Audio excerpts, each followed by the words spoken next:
Hello guys, आपका मेरे channel smart study में स्वागत है। आज हम शिक्षा निदेशालय की तरफ से दी जाने वाली कार्यपत्रक नंबर 40 करेंगे, जो कि क्लास 8th की है और विषय है विज्ञान। ये वर्कशीट 16 दिसंबर 2021 की है।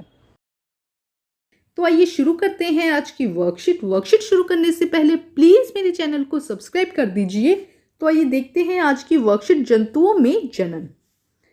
आज हम जंतुओं में कायांतरण के बारे में जानेंगे। तो आज हमने एक नया वर्ड सीखा, कायांतरण। क्या होता है कायांतरण? कायांतरण हम सभी जानते हैं कि मानव, शेर, कुत्ते सभी जीवों की संतान जन्म के समय अपने माता पिता से मिलते हैं। लेकिन क्या आप जानते हैं कि कुछ ऐसे जीव भी होते हैं जिनकी संतान जन्म के समय अपने माता पिता से नहीं मिलते हैं? क्या आप उन जंतुओं के नाम बता सकते हैं? तो देखो बेटा, क्या कहा जा रहा है कि कायांतरण क्या होता है कि जो जैसे हम हैं, मानव है, शेर, कुत्ता, बिल्ली, ये क्या है, जब जन्म लेते हैं तो एग्जैक्ट अपने पेरेंट्स जैसे ही होते हैं, बस इनका आकार थोड़ा सा छोटा होता है। अगर हम भी किसी नवजात शिशु को देखते हैं तो उसके छोटे छोटे हाथ, छोटे छोटे पैर, कान, नाक, मुंह, ये सब चीजें उसके पास में होती है, लेकिन थोड़ा साइज उसका छोटा होता है। जैसे जैसे वो ग्रोथ करता है उसका आकार बढ़ने लग जाता है। लेकिन कुछ जीव ऐसे होते हैं जिनका जब जो जन्म लेते हैं तो बिल्कुल अपने पेरेंट्स से एकदम अलग होते हैं। तो उनमें अलग अलग स्टेजेस आते हैं जिसे हम कायांतरण कहते हैं, जिसे हम अभी समझेंगे। जैसे कि देखो, यहाँ पर सबसे पहले हम समझते हैं रेशम का कीट।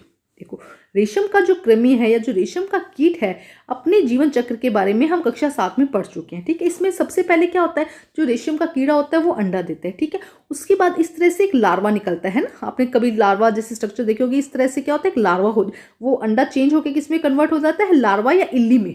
ठीक है, उसके बाद वो कैटरपिलर में चेंज होता है, उसके बाद वो एक्चुअली कीट की शक्ल वो लेता है। तो देखो, एक ही जो अंडा है वो सीधा अंडा से बनके वो कीट नहीं बना, उसने पहले एक स्ट्रक्चर चेंज करी, इस तरह से वो आया।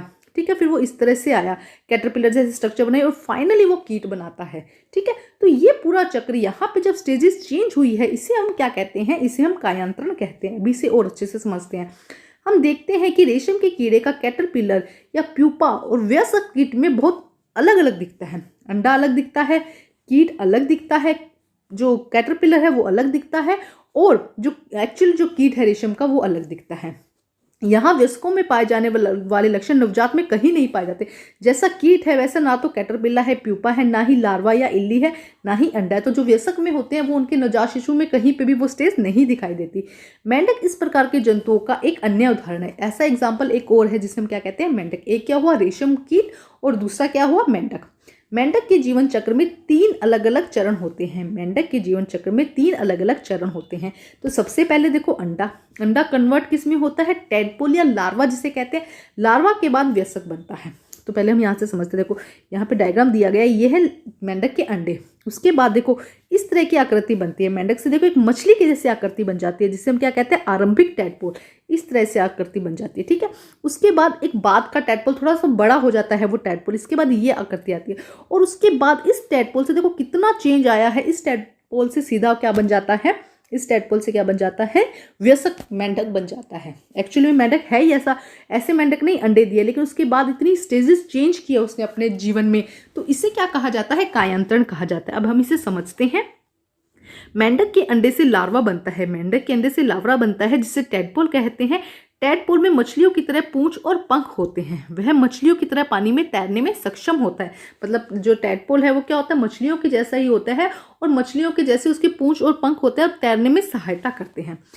एक वयस्क मेंढक की पूंछ और पंख गायब हो जाते हैं। अब जब टैडपोल बड़ा बनता है ना, तो उसकी पूंछ और पंख गायब हो जाते हैं और वह कूदने और तैरने में सक्षम हो जाता है।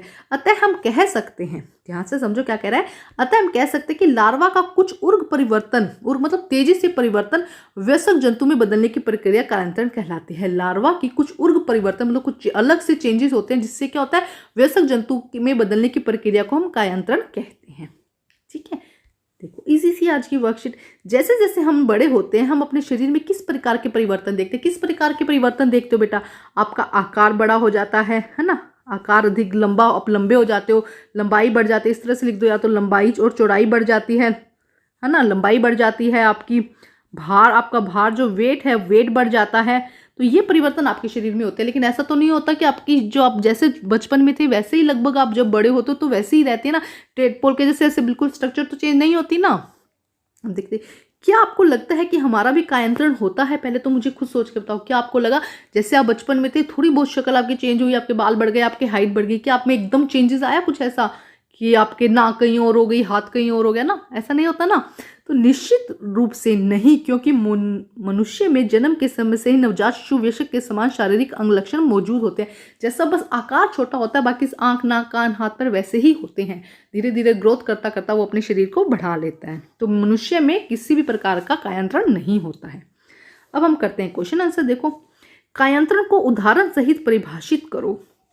तो उदाहरण भी बताने हैं आपको, तो आप यहां पर लिखेंगे मेंढक और कौन सा उदाहरण था? रेशम कीट। एक सेकेंड, रेशम कीट के लार्वा में उग्र परिवर्तन द्वारा वयस्क जंतु में बदलने की प्रक्रिया कायांतरण कहलाती है। या इस तरह से लिख लीजिएगा, लार्वा का कुछ उग्र परिवर्तन द्वारा वयस्क जंतु में बदलने की प्रक्रिया कायांतरण कहलाती है। उदाहरण मेंढक और रेशम कीट। ठीक है, उदाहरण भी बताने हैं ना आपको। अब देखते हैं प्रश्न नंबर 2। फर्स्ट था, रेशम के कीट के जीवन को संक्षेप में व्याख्या करने। तो संक्षेप में व्याख्या करने के लिए हमें यहाँ से बहुत हमारा आंसर सही होगा। देखो आंसर नंबर 2, अंडा, अंडे से लार्वा और इल्ली बनी, इल्ली से कैटरपिलर बना और उससे प्यूपा बना। ठीक है, रेशम के कीड़े का कैटरपिलर या प्यूपा वयस्क कीट से बहुत अलग दिखाई देता है। यहाँ से हम ये भी लाइन लिख दो, रेशम के कीड़े का कैटरपिलर या प्यूपा वयस्क के कीट से बहुत अलग दिखता है।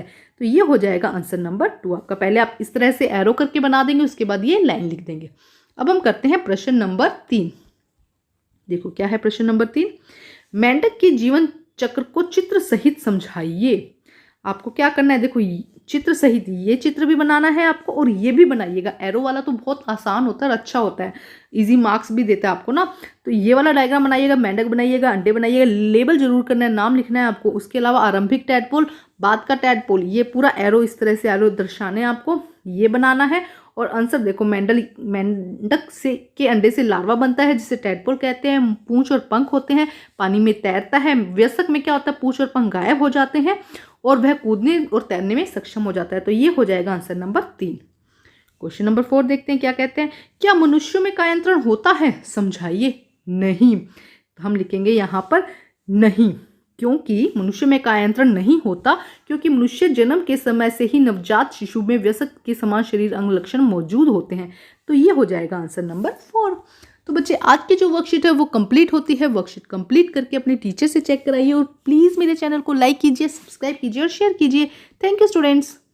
और इसके साथ साथ में बेटा अपनी जो नोटबुक है उसको एकदम कंप्लीट रखिए, क्योंकि कभी भी एग्जाम का वो हो सकता है कि कौन कौन से चैप्टर आने हैं, तो उसको पढ़ते रहिए और साथ साथ में लर्न जरूर करिए। सिर्फ आपको या कॉपी में अपना काम नहीं करना है, आपको साथ साथ में क्या करना है, उसको लर्न भी करना है। ठीक है बेटा, साथ साथ अपने चैप्टर लर्न करते रहिए। Okay, thank you.